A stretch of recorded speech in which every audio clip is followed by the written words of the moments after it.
그 최근에 나온 영화 중에 그 왕과 함께 사는 남자, 이런 제목의 영화가 있습니다.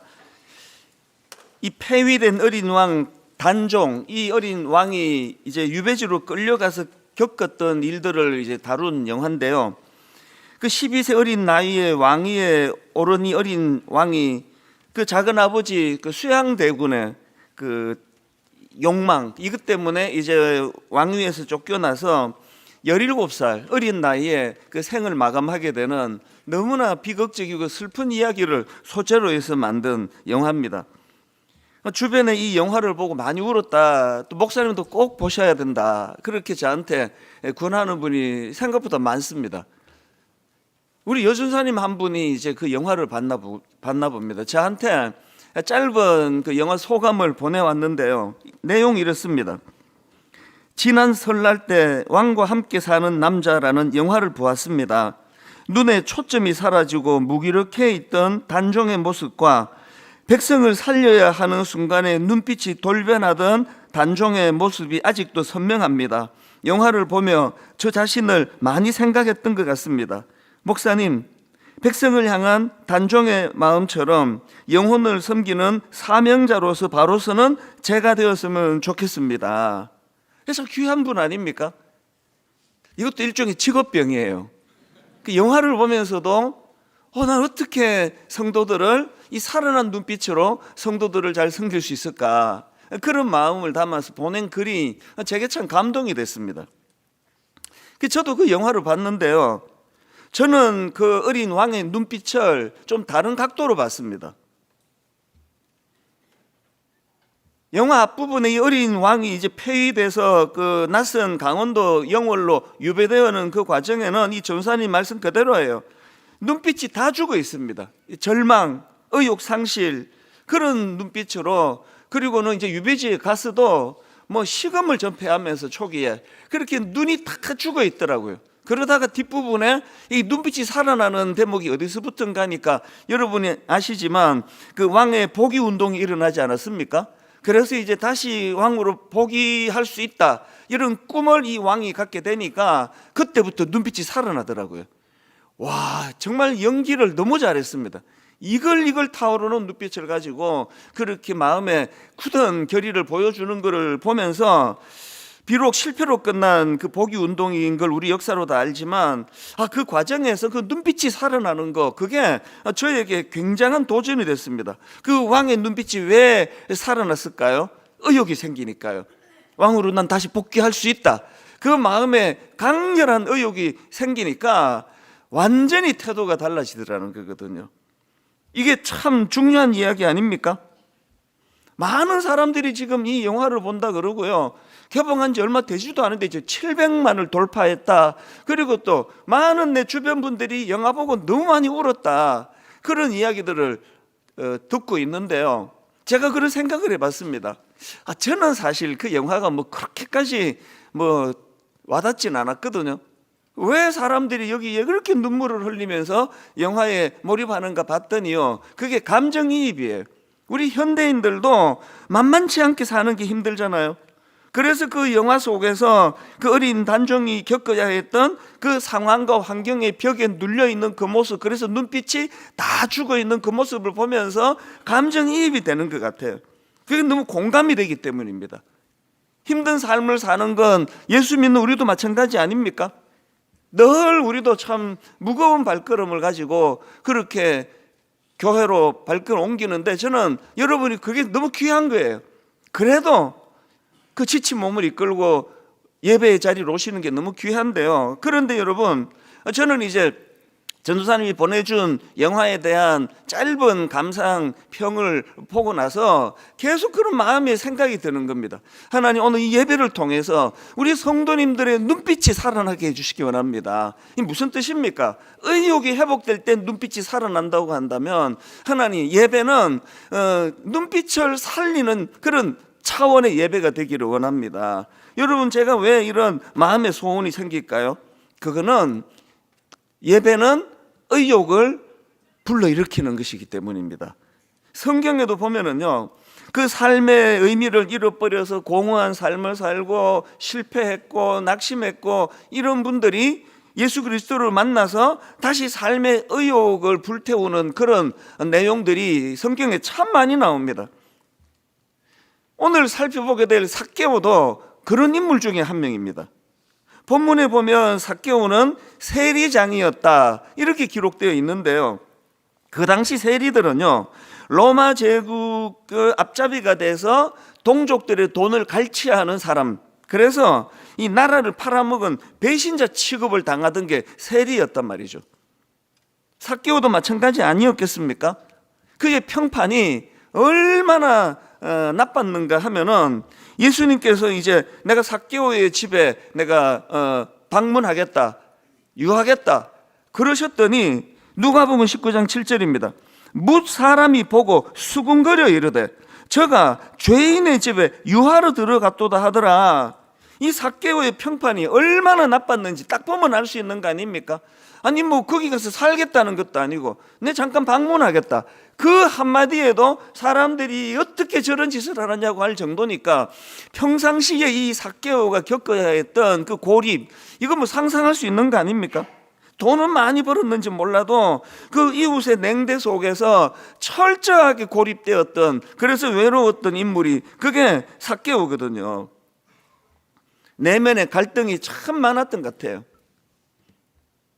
돈은 포기하기가 어렵고 돌에 맞아 죽더라도 난 돈 그러고 사는데, 그게 자기를 불행하게 만든다는 걸 알면서도 그 집착에서 헤어나오지 못하는 것, 이게 우리 현대인들의 딜레마인 건지도 모르겠습니다.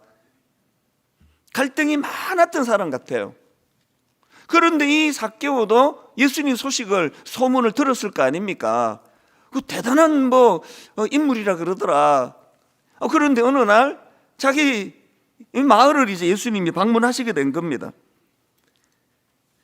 예수님이 자기 마을에 나타났다는 그 소식을 듣자마자 삭개오는요, 혹시라도 그 소문이 대단한 이 예수라는 사람이 이 내 허망한 삶에 변화를 가져다 줄지도 모른다, 그런 기대감이 컸던 것 같아요. 뭘 보면 알 수 있습니까? 본문 누가복음 19장 3절 4절을 보십시오. 그가 예수께서 어떠한 사람인가 하여 보고자 하되 키가 작고 사람이 많아 할 수 없어. 그 다음 보세요. 앞으로 달려가서 보기 위하여 돌 무화과 나무에 올라가니 이는 예수께서 그리로 지나가시게 되미르라. 이게 지금 기대감을 말하는 거 아닙니까? 막 체면이고 뭐고 없습니다.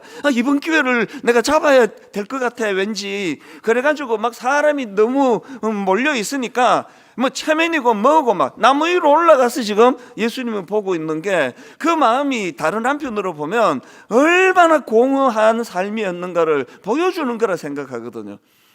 나이 좀 들면 어지간하면 나무 위에 안 올라가요. 그 보는 눈도 있고. 그런데 목사님 뭐 하세요? 내려오세요. 이걸 뛰어넘은 외로움이 지금 삭개오에게 있다는 거거든요. 이게 열정 아닙니까? 단종이 왕위 복위 운동이 일어났을 때 어떤 소망이 그에게 찾아왔기 때문에 눈빛이 살아났다고 한다면, 그 나무 위로 올라가는 이 삭개오 눈빛이 막 이글거렸을 것 같아요. 도대체 예수가 누구냐? 그가 어떤 일을 한 사람이냐? 그래서 여러분, 그 동족들에게 매국노라고 손가락질 받으며 고독 속에서 그렇게 메말라가던 자신의 목마름이 있었기 때문에 나무 위에 올라갈 정도로 예수님을 보고자 하는 열정이 있었고, 그리고 결과적으로 보면은 삭개오가 가졌던 이 뜨거운 열망이 결국은 주님을 만나고 또 그 문제가 해결되는 계기가 된 거 아닙니까? 오늘 이 본문으로 가장 먼저 여러분에게 촉구하고 싶은 건요, 여러분 이렇게 교회만 왔다 갔다 해갖고는 별일 안 일어납니다. 아까 막 군중에 에워싸가지고 삭개오가 나무 위에 올라가지 않으면 안 될 정도로 많은 사람이 모여 있었지만, 물론 이제 이 삭개오를 다루었기 때문에도 그렇지만, 그렇게 에워쌌다고 해서 그들 모두가 다 삭개오와 같은 드라마틱한 변화를 경험한 거 아니잖아요. 오늘 우리가 회복해야 되는 것은 뭐냐? 첫째, 지각하지 말기. 우리 교회가 참 가슴이 아픈 게 어쩔 수가 없습니다. 주차도 너무 어렵고 이러니까 지각이 지금 너무 많거든요. 주차 때문에 지각이 생기잖아요. 과감하게 택시 타고 오세요. 기사분들 요새 너무 어렵다 그러는데 우리 동료들이 택시 타세요. 지하철 타면 딱 그 시간에 여기 이매에게 내려다 주는 거 아닙니까? 어떤 상황에 대해서도 핑계대고 있는 건 갈급하지 않다는 뜻이에요. 갈급하지 않으니까 핑계대는 거거든요. 지금은 나무 위에라도 올라가고 싶은 심정인데 이 갈급함이 나사로 이 삭개오에게 변화를 가져다 줬다는 거. 그래서 여러분 예레미야 29장 13절입니다. 너희가 온 마음으로 나를 구하면 나를 찾을 것이요 나를 만나리라. 누가 하나님을 만날 수 있다고요? 온 마음으로 구하는 사람이에요. 여기에 한번 내가 이제 정말 이제 마지막 기회다. 내가 이제 이 하나님 은혜 받지 않으면 나는 이제 막 너무 힘들어진다. 온 마음으로. 이게 무슨 월요일에는 스포츠센터 가서 운동하듯이 또 화요일에는 어디 가서 오락하듯이 또 주일이면 그냥 또 교회는 늘 가는 거지. 그래 갖고는요 애워싸고 있던 군중밖에 되지 않는 거거든요. 이제 하나님 내가 다락방에 참여하겠습니다. 우리 순장님 천차만별이에요. 너무너무 순장 만나가지고 인생이 변했다는 분도 계시고요. 순장님에게 상처받는 분도 계세요. 그걸 뛰어넘으셔야 돼요. 나는 이 다락방에 가서 공동체적으로 하나님의 임재를 나는 경험하고야 말겠다. 그 마음을 가지고 찾아가면은요 사람과 사람 사이에서는 항상 상처가 있습니다. 다 약하니까. 나도 약하고 상대방도 약하니까. 저는 오늘 이 예배 가운데 그리고 이제 오픈하게 될 다락방 모임 가운데 이 갈급함, 무엇을 위한 갈급합니까? 순장님을 통해 얻게 될 것에 대한 갈급함이 아니에요. 그분을 통해 역사하실 하나님의 임재. 이 예배 시간에는 말을 못 하시잖아요. 제가 막 설교하는데 근데 목사님 질문 있는데요 그렇게 못 하시잖아요. 다락방에서는 그게 가능하단 말이죠. 복음의 언어가 가능하다는 거거든요. 저는 우리 교회 모든 모임 속에 이 삭개오가 보여준 그리스도를 만나고자 하는 갈급함, 이 갈급함이 회복되는 교회가 되기를 바랍니다. 그렇게 주님은요 열정을 가지고 당신을 만나고 싶어서 나무 위에까지 올라간 그 마음의 열정을 외면하는 분이 아니에요. 그래서 주님은 열정으로 당신을 만나기를 원했던 삭개오를 만나시는데 이건 우리 모두에게도 해당되거든요. 그 주님께서 삭개오에게 놀라운 변화를 주셨는데 그거를 제가 두 가지로 좀 정리를 해봤습니다. 원래는 세 가지였는데 힘드실까 봐 하나 뺐습니다. 핵심만 제가 두 가지로 정리를 했는데요. 이게 우리 모두에게도 해당되는 거거든요. 여러분 갈급한 심령으로 주님을 찾는 사람에게 주시는 예수님의 삶의 변화 첫 번째가요 죽은 의욕을 깨워주신다는 것입니다. 예수님이 자신을 만나 주시겠다고 하니까 삭개오가 뭐라고 거기에 대하여 반응하는가 하니까요 누가복음 19장 8절입니다. 삭개오가 서서 주께 여짜오되 주여 보시옵소서 내 소유의 절반을 가난한 자들에게 주겠사오며 만일 누구의 것을 속여 빼앗은 일이 있으면 내 갑질이나 갚겠나이다. 여러분 이게 특이한 게요 그날 막 주님과 같이 식사도 하고 막 하루 잘 지내고 교훈도 듣고 그래서 한 이야기가 아니고요 주님이 만나 주시겠다는 말씀을 듣자마자 한 이야기예요. 뭘 의미하겠습니까? 삭개오 삶에 너무너무 자기를 외면하고 어떤 의도를 가지고 자기를 바라보고 만나고 이런 삶을 살던 삭개오가 예수님께서 만나 주시겠다고 하는 그 한마디 말에 의욕. 그 내면이 얼마나 변했는지 모르지만 막 의욕이 생기니까 자기가 다 알고 있었던 거거든요. 나는 돈 문제다. 나는 세리로서 이 돈 문제 때문에 내가 이 비난을 받아. 다 알고 있는 게 툭 튀어나온 거예요. 근데 이 문제를 해결하겠습니다. 그 얘기거든요. 내면에 엄청난 동력이 일어났기 때문에 이런 고백을 할 수 있었던 거 아닙니까? 욕을 하든지 돌을 던지든지 나는 이 소유욕 이건 내가 포기 못해 하는 것이 바로 그것이 눈 녹듯 사라질 수 있는 건 그 의욕이 안에서 또 다른 차원의 의욕이 끌어올랐기 때문이거든요. 교회가요, 능력을 회복하는 건 이거거든요. 제가 지난주에 말씀드렸잖아요. 이 자리에서 지금 복막염 걸린 분이, 그분은 못 오실 거고, 이 자리에 지금 어디 아픈 분 낫게 될 것이다. 저는 그렇게 선언을 못 합니다. 그런 은사가 제게 없습니다. 그러나 제가 주님께 구하는 건 그런 은사 달라는 게 아니에요. 이거예요. 하나님 예배 가운데 하나님 그들을 만나 주시고 그들 삶의 의욕을 회복시켜 달라고. 그 의욕이 일어나면요, 배 아픈 건 여기서 안 고쳐도 병원 가시면 되잖아요. 중요한 건 의욕의 회복이에요. 하나님, 내가 한번 다시 힘내보겠습니다. 그래서 자기의 문제를 누가 얘기하면 부인해서 내가 돈 때문에 내가 세리하나? 그런데 주님 앞에 직면하니까 바로 그 문제였다는 걸 알기 때문에 그 고백을 하는 거거든요. 이게 예배 아닙니까? 수가성 여인도 마찬가지입니다. 이 여인도 공통점으로 보자면 그 삭개오는 사람들이 자기를 기피했다면 수가성 여인은 많은 상처로 인해서 자기 스스로가 고립의 자리로 간 그런 차이가 좀 있습니다. 그 대인기피증 같은 그런 상황에 놓여 있었는데, 어느 정도인가 하면은 여러분이 아시지만 그 당시 마을 공동체의 중심 물 들어가면서 애는 잘 크나 몸은 괜찮나 교제의 장이었는데, 가장 뜨거운 한낮 아무도 안 오는 데 가서 살짝 물 길러러 가던 이 대인기피증에 가까운 삶을 살았던 게 이 여인인데요. 그런데 이 여인이 예수 그리스도를 만난 이후에 저는 한 가지 놀라운 걸 발견합니다. 이 변화를 한번 보세요. 요한복음 4장 28절, 여자가 물동이를 버려두고 동네로 들어가서, 이거 한번 보세요. 자기가 자발적으로 찾아갑니다. 그렇게 대인 기피하던 사람이 여자가 물동이를 버려두고 동네로 들어가서 사람들에게 이르되, 내가 행한 모든 일을 내게 말한 사람을 와서 보라, 이는 그리스도가 아니냐 하더니 그들이 동네에서 나와 예수께로 오더라. 저는 이거 상상력을 가지고 사람들이 끝에 동네에서 나와 예수께로 오더라, 예수 이름도 궁금했지만 이 여자가 도대체 어떻게 이렇게 표현했지? 안 나올 수가 없는 거 아닙니까? 이게 무슨 일이 일어났지? 이 여자가 도대체 코빼기를 볼 수 없던 여자가 막 소리를 지르면서 다니네? 누가 이렇게 만들었지? 그래서 나오는 거거든요. 전도란 이런 거예요.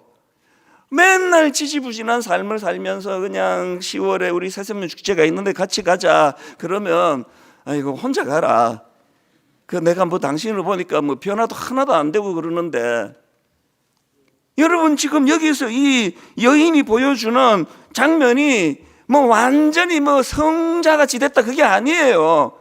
대인기피증에 가깝던 이 여인이 무슨 동력을 받아가지고 저렇게 뛰어다니면서, 그게 열정 아닙니까? 마음의 열정이 일어나니까 다 치료가 되나 보죠. 마을 사람들 많이 놀랐을 거예요. 여러분, 복음의 능력은요, 주변 사람을 놀래키게 하는 데 있는 줄을 믿으시기를 바라요. 여러분을 보고 저를 보고 사람들이 좀 놀랄 거가 있어야 되는 거 아닙니까? 어떻게, 저는 이제 우리 부목사님들한테 어떤 잘못을 하고 실수를 하고 해도 어떤 경우라도 내가 다 커버하고 내가 다 도와준다. 그러나 하나도 바뀌지 않는 그 사람은 내가 참 마음이 힘들다 그래요. 변화가 있어야 될 거 아닙니까? 나 좀 놀래키게 해봐라. 아니 이 목사님 어떻게 이렇게 변했지? 모두가 우리가 바라고 원하는 게 이거 아닙니까?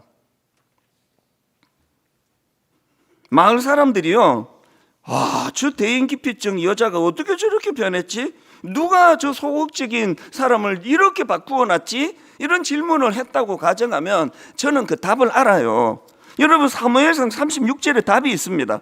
백성들이 자녀들 때문에 마음이 슬퍼서 다윗을 돌로 치자 하니 다윗이 크게 다급하였으나 그 다음 보세요. 같이 읽습니다. 시작. 그의 하나님 여호와를 힘입고 용기를 얻었더라. 그의 하나님 여호와를 힘입고 용기를 얻었더라. 다윗이 크게 다급했지만 그 상황 속에 그의 하나님 여호와를 힘입고 용기를 얻었더라. 여러분, 이게 복음 아닙니까? 결정적인 순간에 오해해가지고 돌을 던져 자기를 죽이려고 하는 그런 막 격분한 군중들 사이에서도, 그래서 다윗이 크게 다급하였으나 그의 하나님 영화를 힘입고 용기를 얻었더라. 이게 임재예요, 임재. 열왕기상 19장 4절에 엘리야도 마찬가지입니다. 번아웃이 와가지고 자기 자신은 광야로 들어가 하루 길쯤 가서 한 로뎀 나무 아래에 앉아서 자기가 죽기를 원하여 이르되 여호와여 넉넉하오니 지금 내 생명을 거두시옵소서. 뭐 이 정도면 중증 아닙니까 이건? 이 번아웃이 너무나 무서운 상황인데요, 이런 상황에 빠져있던 엘리야가 하나님이 주시는 은혜를 경험하고 위로를 경험하고 다시 힘을 얻어가지고 하나님의 산 호렙을 향하여 무려 40주 40야를 달려갔다고 하는 놀라운 생명력을 회복하게 된 거거든요. 이 자리에서 막 부러진 다리가 회복이 되고 막 암이 고쳐지고 그런 역사가 저도 일어났으면 좋겠다는 생각을 많이 하지만, 무엇보다도 그런 일이 일어나기 그 전에 의욕의 회복이, 내가 비록 암 판정을 받았지만 이 암 따위가 내 의욕을, 삶의 의욕을 꺾지 못한다. 어떤 상황이랄지라도 내 의욕을, 이까지 그 상황이 내 의욕을 꺾지 못한다. 저의 지나간 목회 35년을 돌아보면, 특히 분당 우리 교회 24년의 시간을 돌아보면 이 싸움이에요.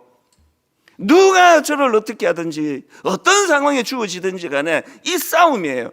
그래서 어떤 사람도 저를 죽이지 못하고요, 또 어떤 사람도 저를 회복시켜주지 못해요. 그 힘은 이 안에서 나오기 때문이에요. 그럴 때마다 하나님 앞에 엘리야를 떠올리는 거죠. 아버지, 저도 좀 번아웃 증상이 있는 것 같습니다. 저도 이제 40주 40야를 달려갈 수 있는 이 놀라운 생명력을 허락해 주시기 원합니다. 새벽에 피곤해도 일어날 수밖에 없고 눈이 뜨여질 수밖에 없는 건 이게 저에게 절박하기 때문이거든요. 오늘 예배 가운데 이 잃어버린 의욕이 되살아나는 기적이 여러분 삶 가운데 일어나게 되기를 바랍니다. 두 번째로요, 예수님이 주시는 삶의 변화 하나 더 있는데요, 정체성을 다시 세워주신 겁니다. 8절에서 삭개오가 이런 고백을 했다고 그랬지 않습니까? 삭개오가 서서 주께 여짜오되 주여 보시옵소서, 내 소유의 절반을 가난한 자들에게 주겠사오며 만일 누구의 것을 속여 빼앗은 일이 있으면 내 갑질이나 갚겠나이다. 그랬더니 예수님께서 이야 정말 니 잘했다 그렇게 말씀하지 않고, 예수님이, 이게 8절인데요, 바로 그 다음 9절에 예수님의 반응을 보십시오. 예수께서 이르시되 오늘 구원이 이 집에 이르렀으니 이 사람도 아브라함의 자손이미로다. 이 뭘 의미할까요? 네 변화된 행실이 이제 그렇게 돈돈거리며 집착하던 이게 네가 이걸 다 이제 돈을 다 이제 풀어놓겠다고 하는 그 행실이 너를 구했다고 오해할까봐 뭐라고 말씀하십니까? 이 사람도 아브라함의 자손님이라. 이거는 존재의 문제 아닙니까? 삭개오가 자기 재산을 팔아서 나누겠다고 그렇게 결단한 그게 너를 구원한 게 아니라, 원래 너는 하나님의 자녀인데 네가 이 사실을 돈 때문에 다 잃어버리고 빼앗기고 정체성 없이, 그래서 절망하고 좌절하고 살았던 걸 내가 다시 이거를 복구시켜 주시겠다는 그 뜻이에요. 이방인을 유대인으로 바꿔주신 거 아닙니다. 여러분, 삭개오의 변화된 행동이 그를 구원한 게 아니고요, 이 변화를 갈망하는 그 마음에 찾아오신 주님이 이런 행동을 낳게 한 거거든요. 이게 삭개오가 가장 목말랐던 말씀일 거예요, 아마도. 왜? 자꾸 주변 사람들을 자기 보고 너는 죄인이다, 너는 매국노다, 너는 버림받은 인간이다, 그렇게 계속, 이게 정체성의 문제잖아요. 우리도 그 일제강점기 때 그 이완용 이런 사람들을 향해서 그런 말을 쓰잖아요. 저게 어떻게 조선 사람이냐, 저거는 일본 놈이다. 지금도 보면은 주로 좀 격분할 때 그런 표현들을 쓰잖아요. 사람은요, 정체성을 공격당할 때 가장 큰 상처를 받는 거거든요. 저한테 가장 치명적인 욕이 있다면 이걸 거예요. 누가 저보고요, 네가 그런 짓을 하고도 네가 목사야? 아마 이게 저에게 가장 치명적이에요. 그리고 또 이런 말을 듣게 될까 봐 가장 두려워하거든요. 상상을 해봐요. 우리 아들이 혹은 우리 딸이 저보고 참다 주중에 내 생활을 보고 아빠 목사 맞아요?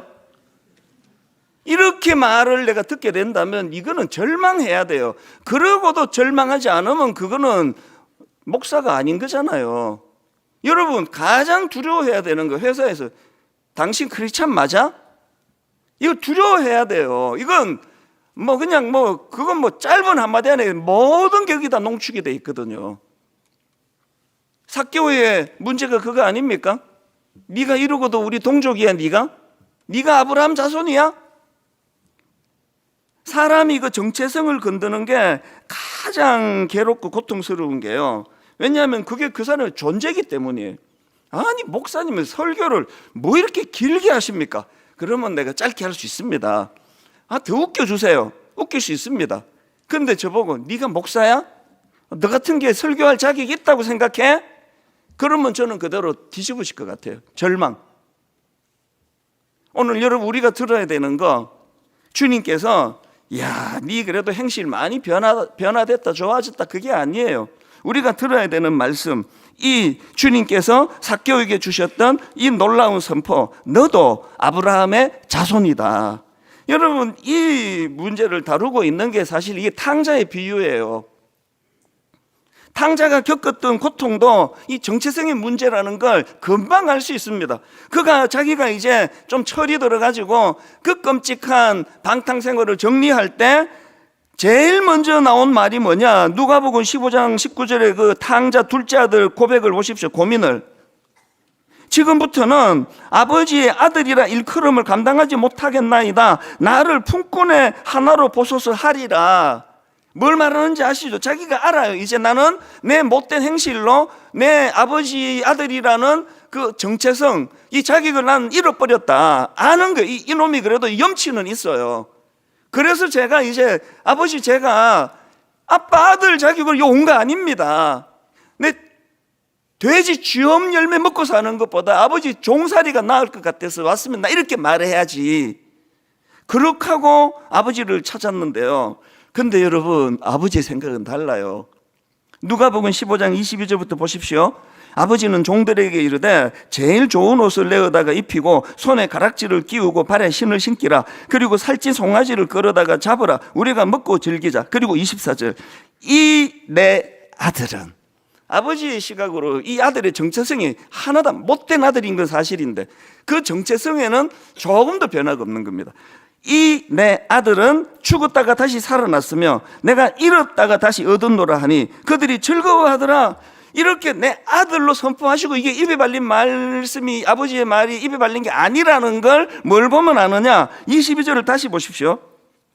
아버지는 종들에게 이르되 제일 좋은 옷을 내어다가 입히고 손에 가락지를 끼우고 발에 신을 신기라. 여기 손에 가락지를 끼우고 이게 어떤 의미가 있냐면요, 그 당시 손에 끼운 가락지는 요즘으로 치면 인감도장 같은 거래요. 그 시대가 뭐 그런 인감도장 증명이 되겠냐고요.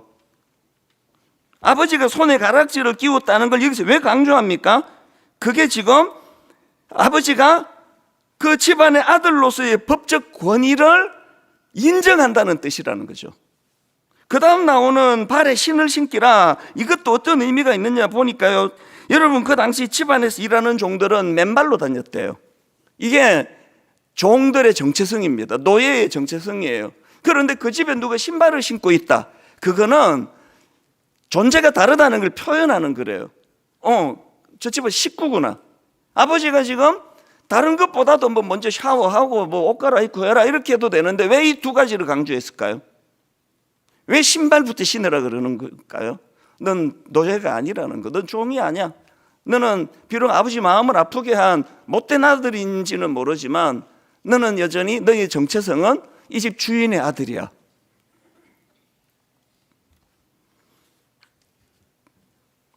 본문에서 지금 예수님이 삭개오에게 하신 말씀도 같은 맥락입니다. 누가복음 9장 다시 보십시오. 예수께서 이르시되 오늘 구원이 이 집에 이르렀으니 이 사람도 아브라함의 자손이미로다. 이 선언이요, 그의 변화된 어떤 행위와 삶을 가지고 네가 구원되었다는 말로 오해하지 않도록 주님이 못을 박으시는 말씀이에요. 가끔 이렇게 교회를 오해하면서 다니는 분이 계세요. 교회가 행위가 좋아지는 걸 노력하는 곳으로 오해하시면 완전 오해예요.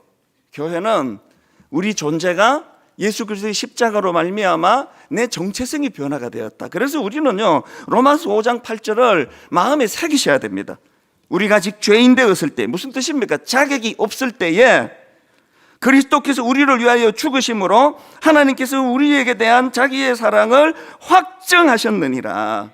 이게 우리 마음에 새기고 또 새겨야 돼요. 이게 새겨지고 정체성이 회복이 되면 돈 하는 것 때문에 삭개와 같은 삶을 사는 사람들이 그 가치관의 변화가 일어날 수 있는 거거든요. 이것이 돈이 뭐길래 내가 이렇게 살았네, 내가 지금까지.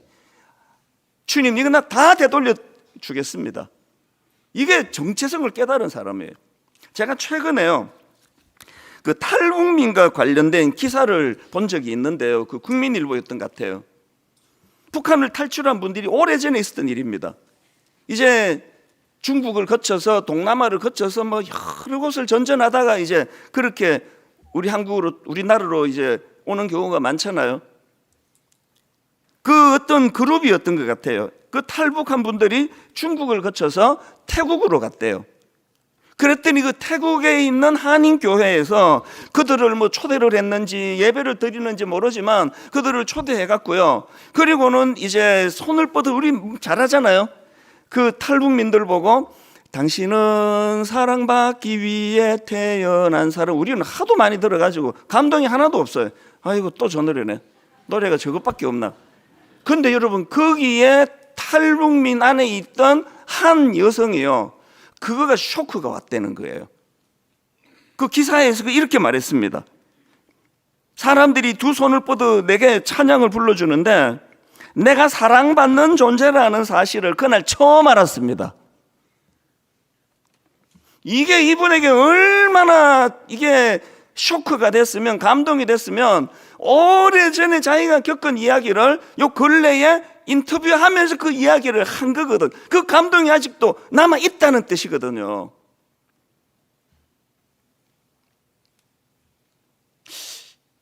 이 분당이 북한도 아닌데요, 이런 이야기를 한 번도 못 듣고 사는 사람이 얼마나 많은지 아십니까? 심지어는 교회를 다니는데도 이건 그냥 가사지, 내가 사랑받기 위해 태어난 사람이라는 걸 모르는 사람이 너무나 많은 거 아십니까? 저는요, 다락방마다 성격도 다르죠, 기질도 다르죠. 또 순장님 중에는 뭐 아주 드물다고 말할 수밖에 없지만 조금 이제 뭐 어려움을 유발시키는 분들이 계시다고 친다면, 여러분, 그것을 해결하는 것은 정체성 회복이에요. 순장님이 순장으로서의 정체성이 회복된다면 변화가 일어날 거라고 저는 확신합니다. 그리스도인들이 그리스도인의 정체성을 회복한다면, 목사가 아들에게, 딸에게 아빠 목사 맞아? 이런 말 듣는 것을 두려워하고 있는 것이 사실이라면 그것이 어떻게 막 행동하는 것을 방지하지 않겠습니까? 여러분은 행실이 너무 반듯해서 사랑받는 게 아니고요, 자격 없는 자에게 죄인 되었을 때에 십자가를 통하여 우리 정체성이 변화된 사람이에요. 그래서 타인에 대해서는 관용의 눈으로 보셔야 돼요. 그날 예수님이 삭개오 집에 가자마자 네 여기 앉아봐라, 네가 인간이야? 내가 오늘 네 바꾸려고 왔어. 어떻게 인간이 이렇게 쓰레기처럼 사냐. 그래서 설득해서 삭개오가 눈물을 흘리고 내 재산을 다 이제 내 옛날 거 다 회개하겠습니다, 그러면서 물질을 내놓은 게 아니에요. 정체성이 변화되는 거거든요.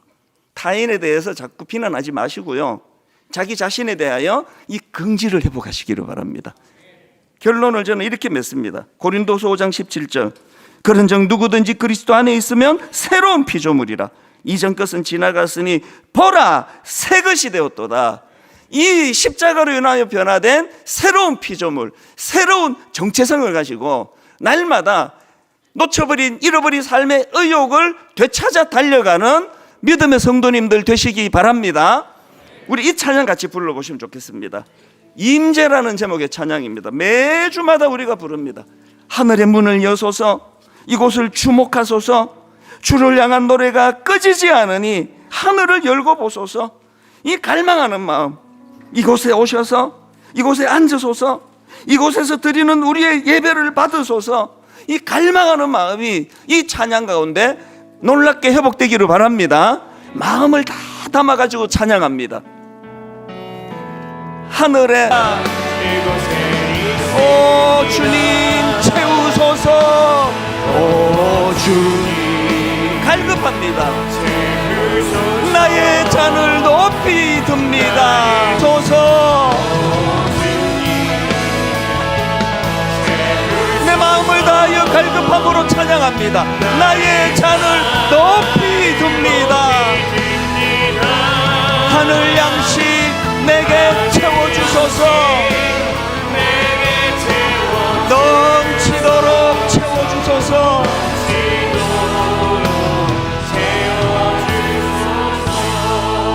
이 두 가지를 놓고 기도하셔야 됩니다. 하나님, 이 죽은 의욕을 깨워주시기를 원합니다. 저는 지금 의욕이 사라졌습니다. 엘리야 같습니다. 로뎀나무 밑에서 심한 지금 마음에 우울한 마음을 가지고 번아웃이 와서 이렇게 사느니 죽는 게 낫겠습니다. 주님, 그 낙심한 그 현장에서 의욕을 일깨워 주시는 주님, 아버지 삭개오가 살아난 의욕으로 나무 위에 올라가는 열정을 가지듯이 저에게도 주님을 갈급함으로 만나기를 사모합니다. 두 번째로, 하나님 정체성을 다시 세워주시기 원합니다. 나 십자가로 변화된 하나님의 사람입니다. 비록 내가 부족하지만 나는 초라한 인생이 아닙니다. 하나님의 자녀라는 이 정체성이 회복될 때 우리는 다시 언제든지 새롭게 출발할 수가 있습니다. 이 두 가지 은혜를 구하며 통성으로 합심해서 함께 기도하시겠습니다. 하나님 아버지, 오늘 예배 가운데 하나님 은혜로 이끌어 주시니 감사합니다. 갈급한 마음을 가지고 주님 앞으로 나아갑니다. 오 주님 채우소서. 오 주님, 나의 잔을 높이 두오니 하늘 양식으로 내게 채워주시기를 원합니다. 하나님 아버지, 우리 삶 가운데 날마다 우리 내면에 하나님 의욕을 상실하고, 그래서 마음에 기쁨이 없고 하고자 하는 마음이 동기부여가 잘 일어나지 않는다고 한다면 오 주님 인도하여 주시옵소서. 우리들의 삶 가운데 하나님의 개입하심이 얼마나 놀라운 것인가를 우리가 날마다 경험하며 나아가도록 주님 인도하여 주시옵소서. 수가성 여인처럼 대인 기피증에 가까운 그런 병든 삶을 살았던 그 여인처럼 하나님 이거를 뛰어넘는 놀라운 아버지 변화가 일어나도록 함께하여 주시옵소서. 하나님 아버지, 오늘 이 삭개오를 우리들에게 들려주시는 것은 바로 우리 자신이 삭개오이기 때문에 그렇습니다. 우리도 하나님 너무나 공허하고 무언가를 위하여 너무나 밤낮으로 뛰어다니지만 채워지지 않는 어떤 허전함이 있고 갈급함이 있습니다. 아버지 삭개오처럼 자기의 그 갈급함을 채우는 초점이 잘못돼서 물질적으로 이것들이 더 많아지면 괜찮아질 줄 알고 밤낮으로 뛰어다니지만 내 마음의 빈자리가 메꾸어지지가 않습니다. 오 하나님, 이 시간 주님 앞에 간절히 기도하옵는 것은 주님이 우리 안에 임재하시고 주님이 너는 그리스도인이야, 너는 하나님의 사람이야, 너는 사랑받기 위해 태어난 사람이라고 말씀해 주실 때 우리의 허전한 빈자리가 메꾸어지는 줄로 믿습니다.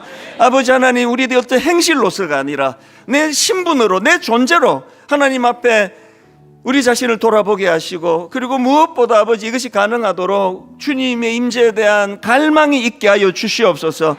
마음을 다하여 하나님을 만나고야 말겠다고 하는 열망이 우리 안에서 일어날 때에 우리도 삭개오와 같은 놀라운 역사와 사건을 경험하게 될 줄 믿사오니 그 은혜의 길로 우리를 인도하여 주시고, 무엇보다도 하나님 우리 청년들에게 젊을 때 이런 놀라운 역사를 경험케 하여 주시옵소서. 교회만 왔다 갔다 하는 모태신앙 청년들이 아니라 저들 마음 안에 이 놀라운 삭개오가 경험한 이 사건들을 예배 때마다 맛보고 경험하며 예배 때마다 낙심된 자리에서 벌떡벌떡 일어나 의욕을 가지고 학교로, 직장으로 그렇게 달려가는 우리 자녀 세대 되도록 인도하여 주시옵소서.